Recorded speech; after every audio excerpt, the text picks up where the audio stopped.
Summer of 1957. Enzo Ferrari's automobile empire is in crisis, and he is forced to find a partner to keep things afloat, and winning the Mille Miglia would help considerably. At the same time, his personal life is about to turn upside down as his wife is about to uncover his second family, all 1 year after they lost their son Alfredo. Hello everyone, name's Luke Ripa, welcome back to Wikos and welcome to the Ferrari review, Michael Mann's latest film starring Adam Driver in the title role. Ferrari is a movie that seeks to portray Ferrari's intimacy during what is without a doubt the most difficult time of his life and career. And intimacy is the key word. Mann's portrayal is deeply human, even when the narrative focus shifts not only to his wife and lover but also to the drivers. That of course means Ferrari's entrepreneurial side takes a backseat that is rarely visited, with the focal point being his brand protection from the media. Of course this means some will be disappointed, but the reality is that this allows for a very raw portrayal of the man whose life seems to be falling apart. In other words, this is a character study that is extremely effective even with the limitations of an independent production. Adam Driver might not look like Ferrari, but he does make you believe he is him nonetheless. He plays Enzo sublimely,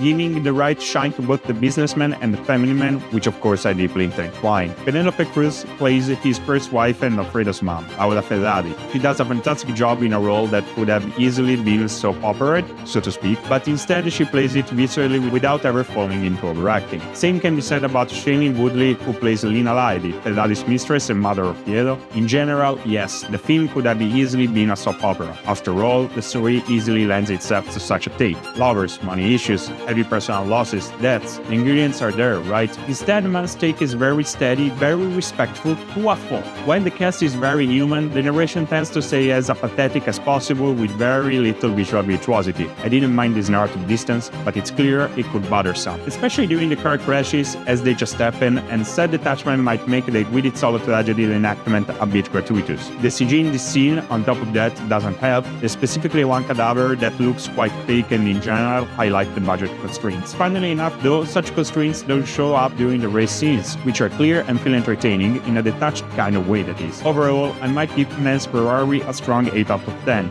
It is a cult biopic whose strength almost completely relies on Adam Driver and Penelope Cruz's shoulders. Yet Michael Mann's direction comes through as strong as ever despite some budget limitation in certain scenes. That's it for this review. Did you watch Ferrari? What did you think about it? Let me know down in the comments. If you like the review, be sure to leave a like, subscribe, and share it with whoever can be interested by it. Also be sure to follow Wikos on all social media. We are on YouTube, Instagram, Facebook, X, TikTok, and Twitch. My name is Luke Ripa. Thank you so much for watching, and I'll see you next time.